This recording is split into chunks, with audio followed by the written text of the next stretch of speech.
Hi, Jeanette and Ran. I'm here at 11256 Palos Verdes Court in Cupertino.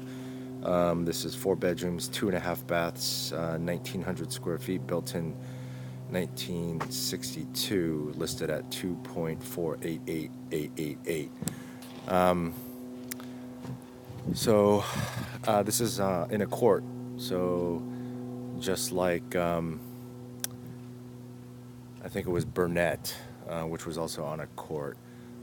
It's just good for knowing that you're not going to get a lot of traffic coming through here. Plus, a place for the kids to play outside in the front.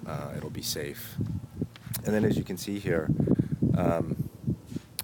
you're also next to some hills, so it's pretty green and has that similar feel to what you'll find out at Riverside. This kind of feels like, again, the Los Gatos is probably the best analogy right now, or comparison, since we were just there last week. But overall, I've gone through the place, and I'm going to do my best to compare it to Riverside as I comment. But again, a well-maintained home. It does feel a bit smaller. It is 300 square feet less, and I think the big difference is the other one had that downstairs family room, and this one doesn't really have an official additional living room, meaning that it looks like it's one living room and there is not a separate family room like the other one has downstairs. Since I'm out here, I'm just going to basically give you a look at some of the things that you want to be checking for as it relates to the pest inspection and just wood destroying pests. But underneath here you can see these beams in the rafters is generally where you'll see a lot of the effects, which over here I'm just noticing nothing glaring. And then also the siding in Riverside, like you said, Ran, it's stucco, so you're not going to see that same type of evidence of damage as you would obviously. So as you can see right here, where the paint's kind of wearing off, and I'm tapping it to see if it's like hollow, but that's an area that would look affected. And again, any of these houses in the 60s are going to have some damage, just sheer age. So looking under there, so nothing major, at least in the front, and I'll do the same in the back. Okay, so finally we'll go inside. So there is good separation between the bedrooms and the living areas. One thing we haven't seen yet is that sometimes you'll see bedrooms attached to the living area or attached in close to the kitchen, which is sometimes pretty odd. Good for like a guest room, but obviously less private. Okay, so here we have the formal living room, which will probably end up being more like a family room for you guys. I have some built-in cabinets, which is nice, gives it some charm. And then here you have the dining area. So good flow, dining to living room, and then on the other side of this wall, and just kind of thinking about renovation, if you really wanted to make this feel more open, because this is the kitchen. Depending on this wall, which feels, you could potentially knock this down. You lose storage on the other side in the kitchen, but you could knock it down to make it feel much more open. So one thing to note too, and Ran, I think I mentioned this to you when we were at that Los Gatos property off of Blossom, but it's nice to have a deck like this with tall windows on these French doors, because it makes it feel much larger than it is, because you can see the deck from here. We'll go outside in a little bit, but just wanted to note that. Okay, so then here's the kitchen. Like I said, you could knock down this wall here. You'd lose storage space, obviously, but again, if you really wanted to feel open, it's possible. This kitchen is a little interesting, setup. Or shape, I would say. My counter at home, or the island, is a awkward shape too.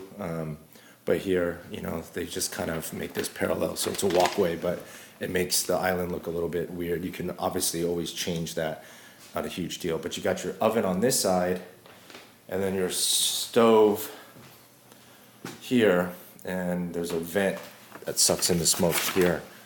They don't have one installed above. You could, again, obviously do that if you wanted to. So it's a decent kitchen, not as big as some of the other ones we've seen. But again,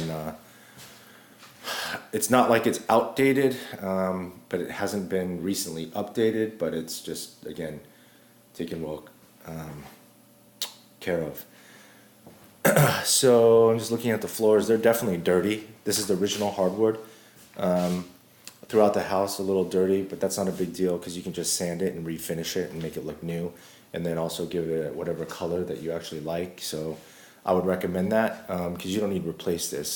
There's good bones in the house, and just to use original hardwood is always good.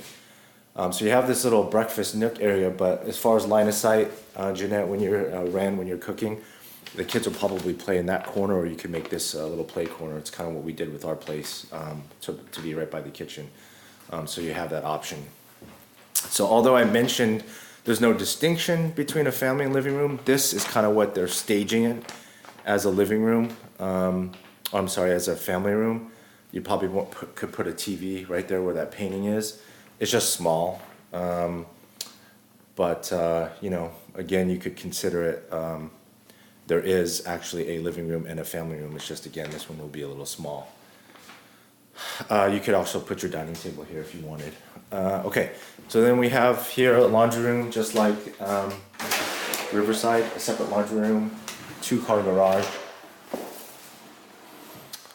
So this one's finished as in the walls are actually enclosed, versus a lot of times you see exposed beams. And then they did a concrete kind of topping here on the garage floor. Sorry, the floor.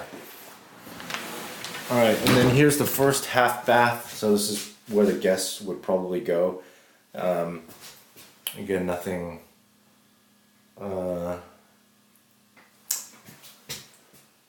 very substantial here. It's just tile, and then the vanity and the toilet. But I don't think you really need to do much. It looks like what they did do here is paint.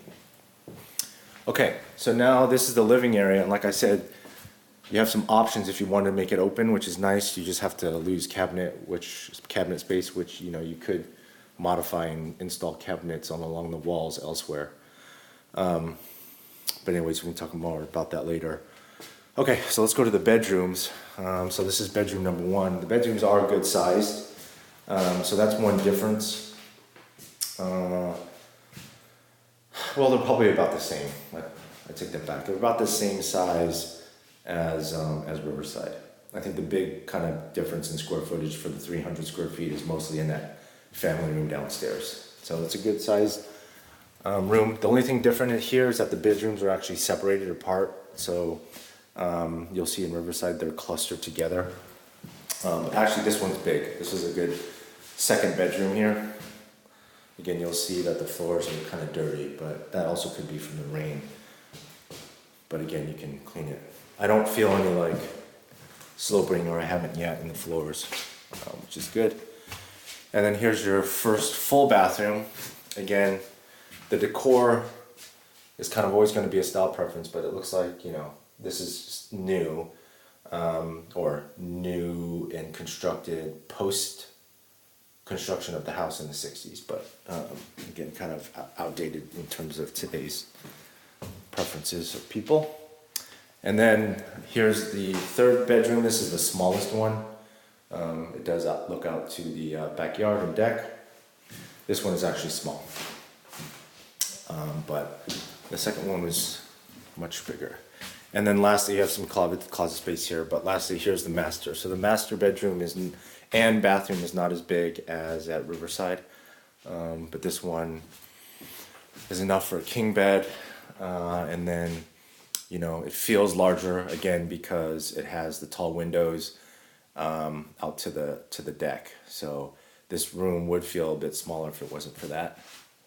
But it's nice that you have access to the backyard, and there's a hot tub there. And then here's the master bathroom. So double vanity. This is a little awkward. There's some space there, but you know, you could put like a hamper there or something. But same kind of decor and style as the others. And then here you have the shower. So good size shower. The one in Riverside, as you already kind of alluded to, making a bigger shower. This one's at least bigger. So the bathroom is bigger in square footage in Riverside, but this one has a bigger shower and the toilet. So that's it for the main house. We'll go outside now.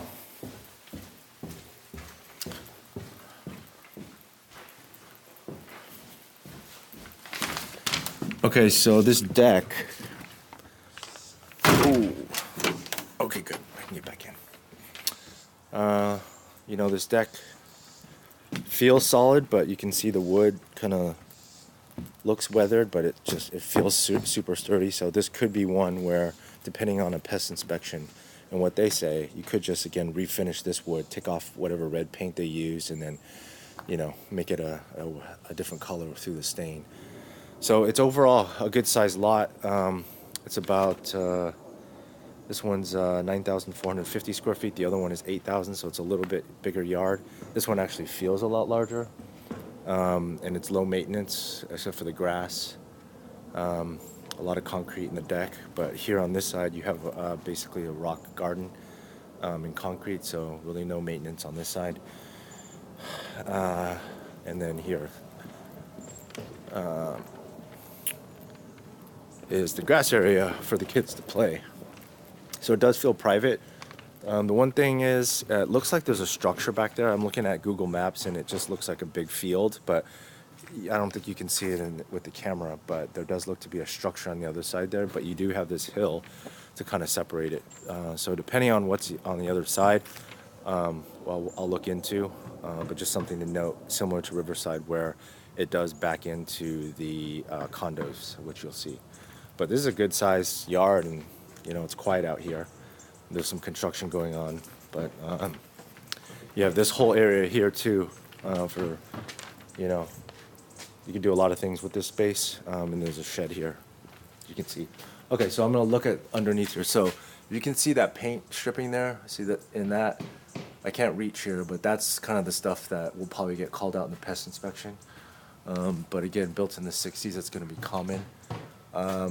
That's a barge rafter there, so that blue beam, and you can see they put some metal on top, and usually that's where a lot of the damage happens, because when it rains, the moisture sits on top of that beam, and then it just like dry rots basically. But they put a metal thing on top, which either means there's something, you know, there was some issues underneath it, or they're just preventative. But it's good to see that. There's a nest back there, so looks like a bird's hanging out. But on the side, you can see all that weathering on the trim on this left beam and the cracked paint. That's probably something will be called out too. Nothing like significant, because it just looks like a few areas. In this area you could see there. So those are the kind of things you want to look at. And if you see holes and all that, that's like, again, termites. So it looks okay. But you never know until you get in the report, and then, you know, there could be things. Unfortunately, you can never check at an open house, but underneath the house is where there could be a lot of things going on too, and you won't really know that until you get the report or go down there yourself. So this looks clean, or sorry, it looks not bad. Oh, so that's a clear, you know, indication that that's dry rot. So that's just moisture damage right there. Could be termites. It would be dry wood if it was. Okay, so those, hopefully that gives you a little bit, see there's another barge rafter with the metal on top.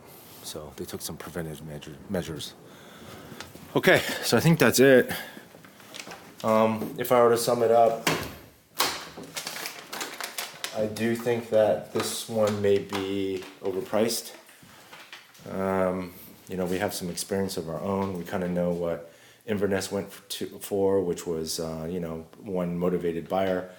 But that's a different school district, even different city. This one's an upgrade on the schools. But when you look at, I'm just seeing, it's just, yeah, so it looks like maybe there's some water damage there. Sorry, lost a train of thought. So, for the amount of square footage, you'll never know what it actually closes for until it closes, but this one's listed at, we'll just call it 2.5. It's under 2,000 square feet. Ashbourne was 3,000 square feet, even though it's, in an HOA next to the freeway. There's a big difference in price there. And then Inverness, which I think was like 2,200 square feet. Again, different cities, but just giving you a feel. That went for 2,500, but I would say that one was in better condition overall. Even though this one's well maintained, Inverness was in better condition, and that went for 2.5. But that one buyer basically, I think, blew out everyone by a large margin. Good thing is that comp isn't like right down the street. But I think just in general, this one seems to be priced pretty high, because I believe the price per square footage is like approaching 1,300, which was way outside of comps. So let me just do that quick math. Yeah, it's like 1,300. So that's why I say it's priced high. And then, it's not like inside is making up for that based on upgrades, etc. So you never know, but that's kind of how I see it. Okay, I think that's it. And I'll send this to you, and hopefully you'll be able to use it as a comparison to Riverside. I know you're going to be seeing both of them this weekend anyways, but okay, I'll talk to you soon. Bye.